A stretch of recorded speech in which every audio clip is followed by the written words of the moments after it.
So ako si Blas Doniel A. San Gaspar, ang content writer's head ng Turumba Media Ministry. Ayan, kung makikita nyo naman po ang aming kisame. So guys, ito yung pinaka maganda sa lahat. Oh. Makikita ninyo dito sa may taas. Yan. Yung kanilang kisame, napakaganda. Galing po yan dun, no? Opo, yan So, po ay lumalabas galing na sa yan. bundok. Galing sa bundok. Meron pong kwento na isang bata daw pong bulag ang nakakita matapos po silang maligo sa aming panghulo. Ang bayan ng Paki, Laguna ay isa sa mga pinakamatandang bayan sa lalawigan, mayaman sa kasaysayan, kultura at pananampalataya. Bago pa man ito makilala sa makukulay na itong pagdiriwang, ang Paki ay unang umusbong bilang isang pamayanang matatag sa pananampalatayang Kristiyano noong panahon ng mga Espanyol. Sa paglipas ng mga taon, itinayo sa puso ng bayan ng parokya ni San Pedro de Alcantara na mas kilala ngayon bilang Pakil Church. Ang simbahang ito ay naging sentro ng espiritual na buhay ng mga taga-Pakil at saksi sa mahigit 2 siglo na kasaysayan, panalangin at debosyon. Noong taong 1788, isang mahalagang pangyayari ang naganap na tuluyang humubog sa pananampalataya ng bayan. Isang banal na imahe ang natagpuan ng mga mangingisda na palutang-lutang sa tubig ng Laguna de Bay. Ito ay isang maliit na larawan na iginuhit sa canvas na nagpapakita ng mahal na berhen sa kanyang pagdadalamhati. Nakakalaunay nakilala bilang Nuestra Señora de los Dolores de Turumba o mas kilala bilang Berhen ng Turumba. Mula na matagpuan ng banal na imaheng ito ay dinala at inilagak sa simbahan ng Pakil kung saan ito ay nanatili hanggang sa kasalukuyan. Sa paglipas ng panahon, ang imaheng ito ay naging sentro ng debosyon at pag-asa ng mga mamamayan ng Pakil. Mula sa imaheng ito, isinilang ang Turumba, isang natatanging makasaysayan pagdiriwang panreliyon. Bukod sa simbahan, bahagi rin ng kasaysayan at pamana ng Pakil ang Turumba Spring Resort na matatagpuan sa hulihang bahagi ng bayan. Ang likas na bukal na ito ay matagal nang kilala ng mga taga-Pakil bilang lugar ng pahinga, pagkukunan ng tubig at minsan dinarayo ng mga debotong bisita. Sa paglipas ng panahon, ang Turumba Spring Resort ay naging simbolo ng likas na yaman ng Pakil at patunay sa ugnayan ng kalikasan, kasaysayan at pananampalataya ng bayan. At ang Pakil Church ay hindi lamang isang makasaysayang gusali. Ito ay isang buhay na saksi sa pananampalataya ng bayan. Isang lugar kung saan nagtipon ng mga henerasyon upang manalangin, magpasalamat at humingi ng gabay sa Berhen ng Turumba. Kaya tara, samahan niyo ako sa isang masayang paglalakbay papuntang Pakil, Laguna.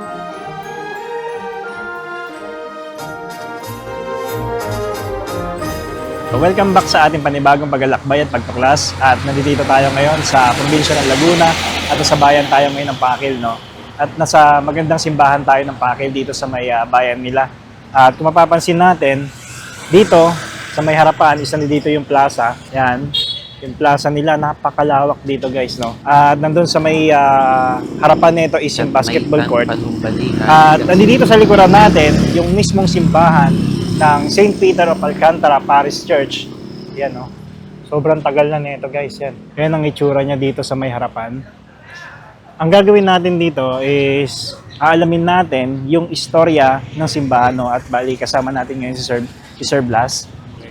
Sir Blas, good morning po. Morning po. Sir, pakilala naman po kayo. So ako si Blas Doniel A. San Gaspar, ang content writer's head ng Turumba Media Ministry. Okay. Sir, kwentuhan mo naman kami tungkol po dito sa Pakil Church. Ano po ba yung history or saan po ba nagmula yung pangalan po ng Pakil? So yung pangalan po ng Pakil ay nanggaling po sa naging pinuno noon ng baybay na si Gat Pagil, na nagsimula po ang history ng bayan ng Pakil noong 14th century nung dumating po sa kabilang ibayo sila Gat Maitan Panumbalihan at si Gat Chalian Dolosima. Nung sila po ay inaatake ng mga pirata, pinili po nilang manirahan dito sa kasalukuyang bayan ng Pakil. Nung dumating po ang mga Franciscanong Praile na pinangunahan po ni San Pedro Bautista, ay binuo niya po yung unang Kristiyanong pamayanan ng Pakil noong 1588. And kaya niya po tinawag itong Pakil dahil nga po sa naging pinuno noon ng baybay na si Gat Pagil, na ngayon po ang bayan po namin ay tinatawag na Pakil. Pakil. Okay. Opo. Mahaba rin pala yung kumbaga sa mga sinauna talaga, no? Opo, yun na po talaga yung naging pangalan ng aming bayan na nanggaling po sa naging pinuno dati ng buong baybay. Sir, napansin ko dito sa simbahan po ng Pakil, no? Napakatagal na, no? Yung struktura dito sa may labas, makikita natin, is talagang ano na siya. Ano po yan? Ano pong gawa yan? Adobe? Opo, Adobe. gawa po siya sa adobe na ang kwento po ng mga matatanda sa amin, yan daw pong adobe ay hinango daw po sa mga bundok namin sa likod. Okay. So, ayun po. Tapos sir, yung napansin ko dito, yung historical marker ninyo, meron po dito sa may gilid. Opo. Pwede po natin puntahan. Sige po. Tara. So guys, pupuntahan natin yung historical marker nila dito, nila Sir Blas. At malaman natin kung ano ba yung mga nakapaloob dito sa simbahan ng Pakil, yung kung kailan siya pinatayo. So, yung simbahan po ng Pakil is naitatag po siya noong May 12, 1676. So, 350 years na po ang isineselebrate namin ngayong taong 2026. So, nung May 12, 1676 po ay naipahiwalay kami sa bayan ng Paite. Kasi po, noon po kami po ay bisita lamang ng Paite mula 1602 hanggang 1676. So, dahil po sa pagsusumikap noon ng naging pari ditong si Padre Francisco Barajas, ay napahiwalay po ang bayan ng Pakil at itinatag na po mismo ang aming kasalukuyang simbahan sa ilalim ng patronato ni San Pedro Alcantara, na ito po marahil ang pinakamatandang simbahan hindi lamang po sa buong Pilipinas kundi sa buong Asya na nakatatag po kay San Pedro Alcantara. So sinimulan po itong kasalukuyang simbahang bato namin noong 1732 na natapos po siya noong 1767. So inabot po ng 36 years Okay. para po mabuo yung aming simbahang bato. Then idinugtong naman po yung tore noong 1777. Okay. Ang dami pala pinagdaanan ng Opo. simbahan. So from 1676, so naging kayo, bisita kayo ng Opo. Paete. Sir, dito napansin ko sa may gilid, yung mga instruktura. Ano po ba ito, sir? Yung sa gilid? Yan. So yan pong arko ay ipinatayo po ng aming dating mayor na si Mayor Vincent Soriano. So yan po ay dalawa. Yan po ay bilang pagbibigay-pugay po sa isang kwentong bayan na maaaring pinagmulan daw po ng salitang Pakil. Okay. So yan pong dalawa po kasi yung arko na yan na may mukha po ni Padyok at ni Kilar. So ang kwento po niyan ay noong daw pong may bagyong malakas ay inaano daw po si Kilar ng isang malaking baha. Dahil po doon, tinangka pong sagipin ni Padyok si Kilar. At dahil po doon, si Kilar po ay sumigaw ng pa na para sa Padyok at si Padyok naman po ay sumigaw ng Kilar. At pinagdugtong na po yung pangalang Padyok at Kilar na naging bayan po ng Pakil. Yun po ay isang kwentong bayan lamang po. Okay. So yun yung nandun sa may itaas. Opo, yan po ay si Padyok. Si Padyok. So guys, ayun si Padyok pala. Yung nandun sa may itaas, yan. So yun yung may kwento rin pala yung nandun sa may ibabaw, no? So tara Sir Blas, pasok po tayo doon sa may simbahan po ninyo, Sige sir. po. Explore po natin. So guys, i-explore natin yung loob ng simbahan, no? Papasama tayo kay Sir Blas. Kung ano yung mga makikita natin doon sa loob. So ito yung pinakapagpasok sa may loob. Yan. Mapapansin natin dito, napakalaki ng pintuan ng simbahan, no? Opo, yan po ay original pa rin po sa aming mismong Original simbahan. pa rin, sir? Opo, hindi po yan nasira ng gera. Okay. Tapos doon sa may ibabaw, may nakasulat doon na sa taas, Pakil. Opo. Napansin ko ganina eh. So tara, pasok tayo, sir. Pasok na po May tayo. loob. Wow. Ang bubungad po sa ating simbahan ay isa pong malaking painting na gawa po ng isang lokal na artist na si Brother Bernard Vista. So Okay. yan po ay ang Pentecost o ang Pentecost. pagbaba po ng Espiritu Santo, na kaya daw po yan ang piniling ilagay na painting kasi yan daw po ay sumisimbolo sa paghayo ng mga apostol para mangalap ng mabuting balita ng Panginoon, na yun din po ang nagiging dahilan kung bakit po tayo bilang mga Kristiyano ay inaanyayahan din po na magpakalat ng mabuting balita ng ating Panginoon. Grabe, no? Nagulat ako, nandito pa lang, napakalaki ng mural nila dito sa may taas, sa may ibabaw, guys. Ayan, no? Ang ganda. Tara, Sir Blas, tumaas yung balahibo ko sa ganda ng painting. Ayan, so ang sunod naman po nating makikita ay ito pong imahe ng aming Santo Cristo de la Misericordia, na pinaniniwalaan po naming pinakamatandang imahen dito po sa aming simbahan. Ang kwento po niyan ay meron daw pong isang matandang lalaki na dumating po sa bayan ng Pakil na kumakatok po sa kumbento at siya po ay humihingi po ng isang lugar sa aming simbahan para daw po siya ay makapag-ukit ng isang imahe ng ating Panginoong nakapako sa krus. Pinagbigyan po siya ng mga paring Kastila at sa loob po ng 7 araw at 7 gabi, ang narinig lamang po dun sa kwarto ay ang pagpupukpok po ng paet o yung pang wood carve po, yung chisel. Yun lang daw po ang naririnig nila. At sa buong 7 araw at 7 gabi pong paggagawa, ay nagiiwan lamang po sila ng mga plato-platong pagkain para po dun sa naging bisita namin dito sa simbahan. Nung matapos po yung ika-7 araw, ay wala na po silang narinig na pukpok ng paet. At nung tinangka po nilang buksan yung pinto, nakita na po nilang nakalahad lahat ng gamit na ginamit sa pag-uukit at ito pong aming mahal na senyor.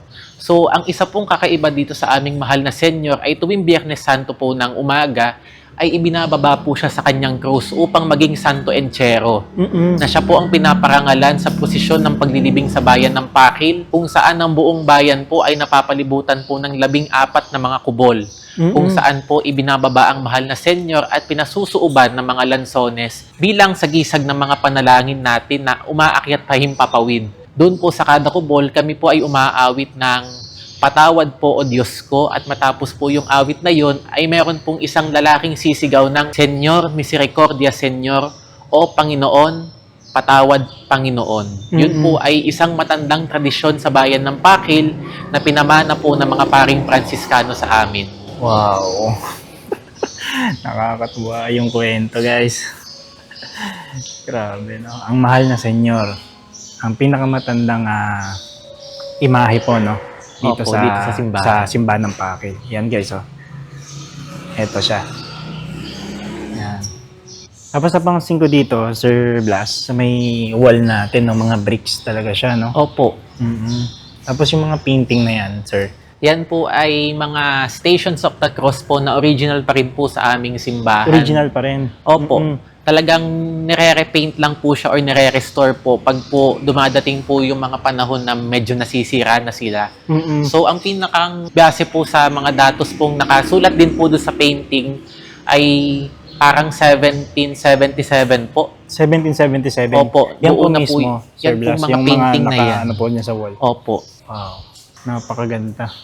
Talagang original pa talaga siya, no? Opo. Mm-mm. Ayan, kung makikita nyo naman po ang aming kisame. So guys, ito yung pinaka maganda sa lahat. Oh. Makikita ninyo dito sa may taas. Yan. Yung kanilang kisame, napakaganda. May nakalagay dun sa taas na San Pedro de Alcantara. Opo. So, ito pong aming kisame ay nagkwekwento po kung paano po dumating po ang Kristyanismo sa bayan ng Pakil. Gayon din po ng mga istorya ng mahal na Birhen ng Turumba na tanyag po sa bayan ng Pakil. Ayan po, kung makikita nyo po dito, yan po yung buong historya ng mahal na Birhen ng Turumba mula po sa kanyang pagdating sa bayan ng Pakil hanggang sa pinakang present day na history, yung canonical coronation po.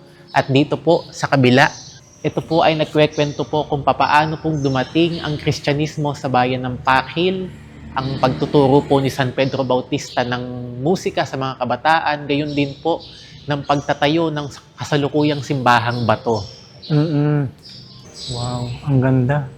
Kailan po na ano yan? Kailan po na, ganyan na talaga siya? Hindi po. So, Hindi pa. sinimulan lang po siya nung pandemic. Pandemic? Nung 2020 to 2022. So, nung 2022 po, natapos na po yung buong kisame namin. Then, doon na po siya na-unveil sa public. Sobrang ganda niya. Wala akong masabi. Ngayon lang ako nakakita ng gantong painting sa kisame na napaka-detalyado. Ayun guys, oh.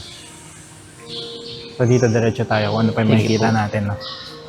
Ayan, ito pong aming huwisyo pinal o ang Ano pong huling pangalan? paghuhukom. Ito, huling pagbubukom. Opo. So, ayon po sa kwento, yan daw po ay gawa daw po ng isang sikat na pintor na na si Jose Luciano Dans ng Paite. Oo. Yun po ay hindi po namin mapapatunayan sa ngayon, pero yun po ang kwentong bayan na siya po ang naggawa niyan. Kaya daw po mayroong mga malalaking painting ang mga simbahan. Yan daw po kasi ay ginagamit ng mga paring Kastila upang mangaral po sa mga tao na kung ano po ang kabutihang gagawin nyo sa lupa, maganda din po ang magagawa, ang mapupuntahan nyo sa langit o sa kabilang buhay.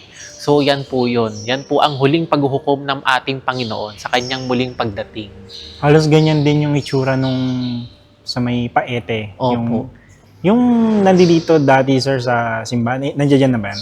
Opo. Kumbaga, naabutan nyo na nandiyan dyan na siya. Opo, yan na po talaga yung naabutan ko. Sabi, no? Tapos, ano pa siya? Maayos pa talaga siya. Ito, titingnan natin, guys. Sobrang ayos pa ng painting na to. Ayan. Napakalaki niya. Tapos yung pulpito nyo, sir. Ayan po, pa rin original pa din po yan sa aming mismong structure ng simbahan. Pero sa kasalukuyan po, hindi na po namin siya ginagamit dahil medyo mahuna na po siya. So, ibig sabihin talagang ang purpose niya is may pakita lang na Opo, na buo meron pa rin rin ang aming hanggang ngayon. pulpito. nandiyan pa rin yung pulpito. Ayan so. po, papalapit na po tayo sa mismong gitna po ng aming sa mismong harap po ng aming simbahan kung saan po ay makikita po muli natin ito pong dalawang painting po sa magkabilang tabi po ng altar. So ito pong dalawang painting naman po ay nagkwekwento po ng dalawang tradisyon sa bayan ng Pakil. Ito po yung aming ahunan sa Pingas. Ito. Ayan po. Yung pong bundok na makikita nyo sa likod ng aming simbahan ay tinatawag po naming bundok ng Pingas. Dahil po sa isang matandang tradisyon na yung krus pong iniaahon ay pinipingasan po ng mga deboto na sa kadahilanang sila daw po ay gagaling pag kanilang pinakuluan yung kahoy na kanilang mapipingas doon sa krus. So yung history po nun is nung kami po ay bisita pa po ng Paite, nung ito pong bayan ng Pakil at bayan ng Paite, iisa pa lamang, ang kanila pong pura paroko na si Padre Francisco Solier ay umaahon po sa bundok ng Pingas na may pasan-pasan na isang mabigat na krus bilang penitensya dahil po sa tagtuyot. Dahil po doon, ang mga tao po ay umaahon po sa bundok ng Pingas magpasa hanggang ngayon. Na hanggang ngayon po, meron pa rin po kaming krus na inaahon taon-taon at taon-taon po siyang pinipingasan sa kadahilan ng sila daw po ay gagaling lalo na po sa kanilang mga asthma. Pag kanila daw pong ininom yung mga pinagkuluan nung krus. Ayun. Kahoy. Opo, nung kahoy na krus. Then, ito naman po, yan, sa kabilang side. Ito, sa kabilang side. Ito naman po yung kwento ko pong inilahad kanina patungkol sa aming mahal na senyor, yung pagdating po ng matanda. Kahit po yung mga tradisyon namin na bumabalot po sa mahal na senyor. Ayan po, yun nagkwekwento po niyan. Ang daming makikita talaga mga painting dito. Punong-puno ng mga painting, ano? Opo. Tapos, sa retablo po ninyo, Sir Ayan. Blas. Ayan na po ang aming retablo. So kung mapapansin nyo po ay malaki po ang kanyang pagkakatulad sa simbahan ng Santa Ana sa Maynila. Sapagkat ang pari po na unang naging kura paroko namin dito ay si Padre Francisco Barajas na nanggaling po sa Santa Ana, Manila. So kaya po malaki ang pagkakatulad niyan sa altar sa simbahan ng Santa Ana. Gayon din po ng mga iba't ibang simbahang pinangasiwaan ng mga Pransiskano, lalong-lalo na po sa Rizal. So ito pong aming altar is Rococo and Baroque ang design. So dito po sa aming altar ay makikita po ang imahen ng mahal na Birhen ng Turumba. Yun pong nakakulay ginto na may kulay asul na ilaw. So yan po ang pinakang dinarayong imahen dito po sa bayan ng Pakil kung saan libo-libong mga deboto po ang dumadalo sa aming mga lupi o pista po ng mahal na Birhen ng Turumba na halos hindi na po magkasya sa loob ng simbahan na mga tao makadalo lamang po sa misa at makahawak lamang po sa laylayan ng damit ng mahal na Birhen. Wow. So, yan po, sir, pala, is replica lang po siya Okay, replica. ng isang imahen pong nasa Espanya na ang pangalan po ay Nuestra Señora de las Antiguas Siete Dolores y Compasión. So, nagsimula po kasi yung history ng Our Lady of Turumba noong 1788. Nung makita po sa baybayin ng Lawa ng Laguna ang isang imahen po ng mahal na birhen na lumulutang o isang painting na lumulutang at sumasalungat sa agos ng tubig. So, tinangka po siyang kunin ng mga mangingisda ng araw ng Biyernes pero hindi po sila nagtagumpay dahil nga po tuwing kukunin nila yung imahen ay sumasalungat po yung imahen sa agos ng tubig. Then kinaumagahan na po ng araw ng Linggo ay nakita na po siya sa baybayin o sa pampang ng Lawa ng Laguna sa bayan ng Pakil. Nakita po siya ng mga sakadora o yun po mga babaeng bumibili ng isda. Then nung kanila pong lapitan yung imahen, nagtataka po sila dahil tuyong-tuyo po yung imahen at napakabigat kahit na napakaliit ng larawan. Kahit po yung pinakang malakas pong si Marianga, tinangka po niyang buhatin yung imahen pero hindi po siya nagtagumpay. Then, pinatawag na po nila yung pari dahil nga po araw ng Linggo, agad po silang nakabuo ng posisyon patungo po sa pampang ng Laguna de Bai. And pagdating po doon, nagdasal lamang po yung pari at naiangat niya po yung larawan ng mahal na Birhen ng Turumba. Dahil po sa kagalakan ng mga tao, nagsimula po silang umawit, sumayaw at pumalakpak na yun po yung tinatawag naming unang turumba. Na ang ibig sabihin po ng turumba ay nahihibang o nawawala sa sarili dulot sa lubhang kagalakan. Ayun po yun. Kaya po sa prosesyon ng turumba, meron po kayo makikitang mga sumasayaw, pumapalakpak, at syempre po hindi po nawawala dun yung umaawit bilang pagbibigay-pugay po sa mahal na Birhen. Tuwing kailan po ang turumba dito, sir? Sineselebrate po namin yung turumba tuwing Biyernes bago ang Semana Santa o kung yung tawagin po namin ay Biyernes de Dolores. Then, yun po ay 7 sunod-sunod na turumba o mga novena. Kada 9 na araw po, meron po kaming prosesyon ng turumba at nagtatapos po yun ng Pentecost Sunday. Then, tuwing May 12 po, bilang paggunita po sa pagkakatatag ng bayan ng Pakil, ay nagkakaroon po kami ng isang espesyal na lupi o isang espesyal na turumba. Then, during June, July, and August po, meron din po kaming mga special na turumba na sineselebrate po namin Saturday nearest the Marian Feast. So, pag buwan po ng June ay Saturday po bago po ang piyesta ng mahal na Birhen ng Ina ng Laging Saklolo. Then, sa July naman po is Saturday bago ang piyesta ng Birhen del Carmen. At sa August naman po is August 5 bilang celebration po ng aming affiliation sa Basilica ng Santa Maria Maggiore sa Rome. Then, yung pinakang last po is yung Sunday near September 15 to commemorate po the finding of the original icon of Our Lady of Turumba. So, maya-maya po pupunta po tayo dun sa original image of Our Lady of Turumba. Yun, papakita sa atin. So, ang haba pala nung ano, parang yun po yung buwan-buwan longest talaga. religious celebration po sa buong Pilipinas na nag-i-span po siya ng almost 6 months. Buwan-buwan po, no? Opo, buwan-buwan po ay meron kaming celebration ng Turumba. Oo. So guys, sobrang haba ng celebration ng Pakil. So sila pala yung pinakamahaba na celebration sa buong bansa, no? So ito yung makikita natin dito, guys, yung mismong buong simbahan. Yan. Ayun yung pinakaloob ng simbahan. So, Sir Blas, saan po pa po tayo pwede pumunta? Tayo po ay paakyat na po sa chapel. Okay, sa chapel. So guys, pupunta kami dun sa may chapel. So dito yung daan sa may gilid. Ayan. Pati dito, sir, no? Halos original po yan lahat. Ano? Opo, it is still original po sa structure po ng simbahan na kahit po may mga nasisira, ang pinapalit pa din po ay mga lumang kahoy na nanggagaling po sa dito po sa bayan ng Pakil. Ang galing ano, sir. Ayun, no? Guys, oh. Parang ganun din yung sa Baras. Ganito rin yung sa kanila. Yung kanilang, yung trusses. Para tayo naglalakad sa unang panahon. Ano? Sir Blas? Opo, ito po kasi ay lumang kumbento po ng simbahan na ngayon po is ginagamit na rin po siya ng mga aming mga mananampalataya bilang meron po silang maupuan po tuwing mga nagsisimba dahil hindi na po enough yung lugar po sa loob ng simbahan. Ito, papunta na tayo dun sa may chapel sa taas. Ayan. Kung makikita natin dito, halos impact pa talaga, no? Opo. Yung mga instruktura talaga niya. Talagang naalagaan.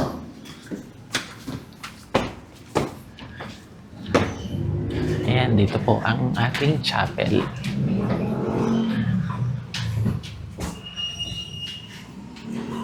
Yun, dito na tayo guys sa may chapel nila. Ayan. Wow. Ang ganda ng retablo. Ano pong makikita natin dito, Sir Blas? So yung atin pong makikita po dito sa chapel is yung original icon of Our Lady of Turumba. Ito pong image pong ito mismo yung nakita po sa Laguna de Bay noong 1788. So ibig sabihin po, 238 years na po siyang nasa simbahan ng Pakil.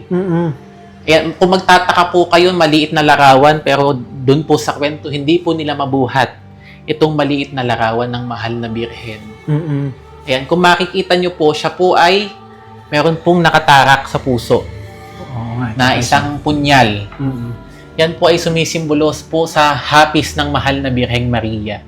Siya po is Our Lady of Sorrows of Turumba. Kaya po magtataka kayo sa prosesyon po ng Turumba, kahit po malungkot yung imahen, kami po mga tao ay sumasayaw o masaya pa. Dahil po sa paniniwala namin na sumasaya po yung aming mahal na Birhen sa amin pong pagsayaw at pagkanta. So ito yung pinaka-original talaga. Opo, yan po yung mismong pinagmulan ng aming debosyon sa mahal na Birhen ng Turumba. Tumaas yung balahibo. Na makikita ko pala yung pinaka-original, ano? Opo. Yung mismong galing dun sa may lawa. Opo. So ito, guys. Ayan. So umiiyak siya, no? Opo. Wala akong masabi sa kwento. Then, para din po malaman nyo, ganito po yung image po ng nasa altar. Ganto po yung itsura niya. Okay. Ganyan po yung laki at ganyan din po yung itsura nung nasa altar. Yung nandun sa altar, sir, hindi po yun binababa? Binababa po siya tuwing meron po kaming mga turumba. Siya po ay galing din Spain, yung image pong nasa altar. Galing ng Espanya rin Opo, pala yun. pero ito po is gawa na lang po ng... Replica na lang po Opo, ito. replica na lang po siya. Ayan guys, makikita natin sa may gilid. So Sir Blas, saan naman po tayo pupunta ngayon? Sa choir loft po, kung saan po makikita niyo yung buong view ng loob po ng simbahan. Okay. Tayo din po ay pupunta po sa unang palapag po ng aming bell tower. Ayun, muna tayo sa may choir loft and then sa bell tower.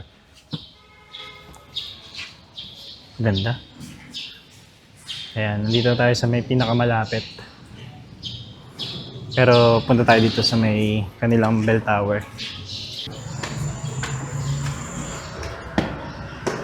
Yan, ito po yung unang palapag po ng aming bell tower. Kung saan po makikita niyo po yung iba't iba pong mga tali na ginagamit po sa pagpapatunog po ng mga kampana ng simbahan. Na ginagamit din po yung mga kampana ng simbahan as a form of communication po sa mga tao. So tuwing po may mga namamatay na mga tagapakil, pinapatunog po yung mga kampana namin sa parang tugtog na malalaman din po namin yung kasarian nung namatay base po sa tunog po sa dulo. Pag po tatlong malaking kampana ang ginamit o yung tatlong malaking batak nito, yun po ay lalaki. Pag dalawang batak po nito, yun po ay babae. Doon po namin nalalaman kung ano po yung kasarian nung namatay. So dito po sa amin, dito po ay ito po yung isang kampana ng mahal na Birhen ng Turumba na ipinagawa po nung 1833. 1833. Opo. So, ito pong kampana na yan ang lagi po namin ginagamit tuwing pong may misa, lalong-lalo na po pag po lumalabas po ang posisyon ng mahal na Birhen ng Turumba. Okay. So dito pala, Sir Blas, makikita natin yung buong ano na, no? Opo, yung buong likuran ng simbahan. Ayan guys, oh. Ang ganda. Ayan, ang likuran ng simbahan. Makikita natin dito. Napakaganda. So yung hindi na tayo makaakyat dun sa may pinakataas kasi nakasarado, no? Opo, nakalak po siya. Ayan, ito po pala. Si Maestro Marcelo Adonay. Siya po ay anak ng bayan ng Pakil. Siya po ang kinikilala bilang prinsipe ng musikang pangsimbahan sa Pilipinas. Siya po ay gumawa ng iba't ibang mga kantang pangsimbahan na magpasa hanggang ngayon po ay ginagamit po ng mga simbahan, lalong-lalo na po sa simbahan ng San Agustin sa Maynila, sa Intramuros, sapagkat doon po siya nag-aral at ipinadala po ng kanyang mga magulang para po matutong umawit at gumawa ng musika. Maestro Adonai. Opo. Siya pala yung, gumawa ng mga kanta. Opo. Na hanggang ngayon po, ay ginagamit pa din po sa mga misa. Okay. Okay guys, palabas kami ng simbahan. No? Meron kami pupuntahan dito sa malapit lang, dito sa may simbahan. Ano bang pangalan nun, sir? So yung pangalan po nung pupuntahan natin is yung Turumba Spring Resort o mas kilala po sa aming bayan bilang Panghulo. Panghulo. Ayun. Puntahan natin. So dito lang siya malapit sa may mismong simbahan. Ayan, naglalakad na kami ngayon. Ito, makikita natin dito yung plaza. Meron palang monument po dito si Rizal, ano? Opo, yan po is na ipagawa po noong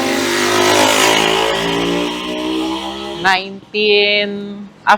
pre-war po nung maipagawa po siya. Oo. Isa po siya sa mga nauna po dito sa Laguna. Okay. Meron din po kaming mga kwento na si Rizal po ay dumalaw po dito sa bayan ng Pakil upang makipiesta po sa mahal na Birhen ng Turumba.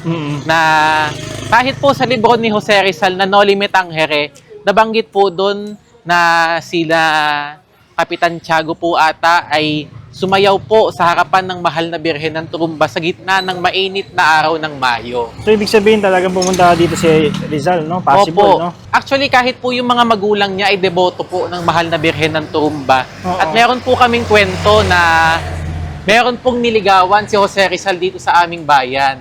Wow. Ito po, si Ito. Kilar. Parang ganun din yung sa kabila, ano po? Opo, yan po si Kilar. Oo. Ito si Pilar. Kalat ang mukha ni... ano? Ni Kilar. Oh, Kila. Si Kilar. Kilar? Kilar po. Ah, Kilar. So guys, ito naglalakad kami dito sa may loob.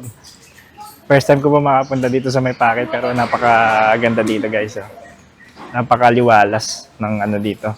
Ng yung lugar nila. Yan, malinis. Yan. Oh. Kung pupunta kayo dito, yan, pwede nyo kontakin si Sir Blas. Tawag lang po kayo sa kanilang simbahan. Sa likod, sir, anong taas ang bundok nito, no? Opo, yan po yung inaahon po namin tuwing huling Sabado po ng Mayo. Ayan. Grabe nakakatawa dito. Ay, may bahay pa dito na luma, oh. Opo. Ito po yung aming Turumba Spring Resort. Ah, ito. Ito pala yung spring resort nila dito. May entrance ba yan, sir? Itatry po natin. May entrance po pero pag po bisita atay wala. Okay, sige. Good morning, San. Tita, may bisita lang ko galing simbahan. Sisilip lang. Good morning po. Morning po. Good morning. Opo. Wala kang pasok, Blas? Yes, tita, wala. Oo nga, may resort nga dito ah. Ayan po. Ito po ang aming Turumba Spring Resort. Oo. So, kaya po siya tinawag na Turumba Spring Resort dahil po mayroon pong isang kwento na isang gabi na maliwanag ang buwan po na araw ng Biyernes ay nakita daw pong lumalakad sa ibabaw ng tubig na to mismo ang mahal na Birhen ng Turumba. At nung kanila pong tingnan yung laylayan po ng damit ng mahal na Birhen, yun daw po ay basang-basa. Simula po noon ay naiugnay na po sa iba't ibang mga himala ang tubig po ng aming Panghulo. Meron pong mga gumagaling. Meron pong kwento na isang bata daw pong bulag ang nakakita matapos po silang maligo sa aming Panghulo. Yan. So yun guys, oh, makikita natin dito. Napakalinaw niya, oh.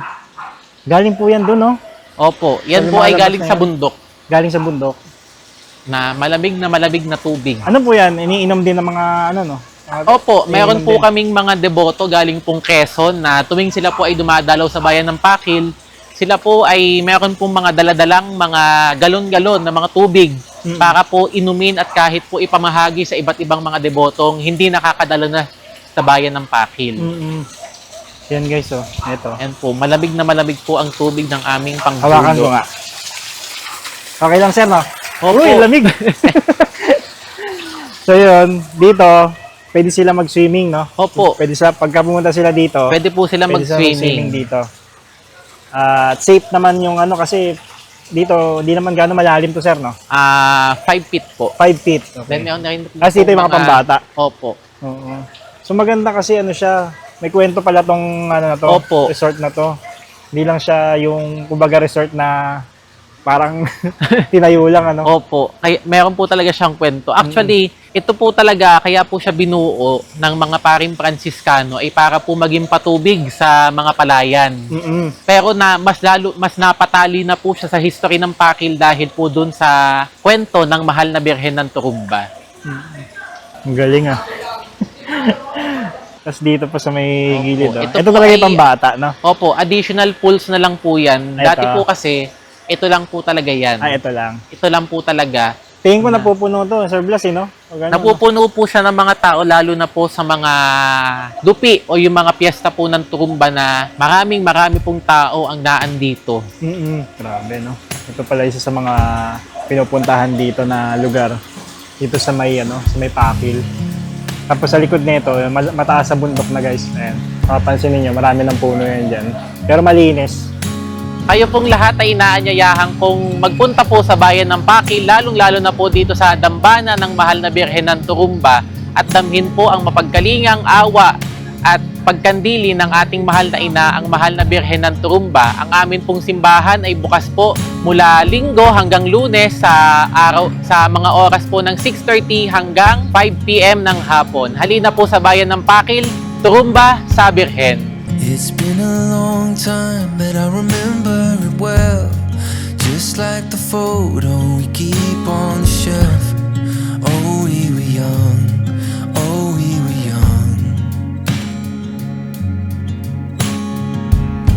Now 10 years have passed and we're still locked in time. I don't take for granted the years that go by. Started with a gaze, here we remain. All of the moments collected in time, perfectly bound like your hand fits in mine. Lucky to find what we're both looking for in this life.